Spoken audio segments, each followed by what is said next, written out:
Good morning. We are going now to Barangay Bangon, Palapag, Northern Samar. So ayan. Oh, di ba? Hala ka upay. Hala ba? Isa. Di ba? Wow. Ay sa kilaw. Ganda oh.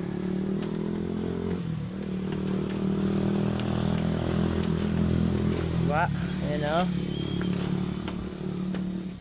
Barangay Bangon, Palapag, Northern Samar. Ayan. Ganda dito oh. Haba ng hanging bridge.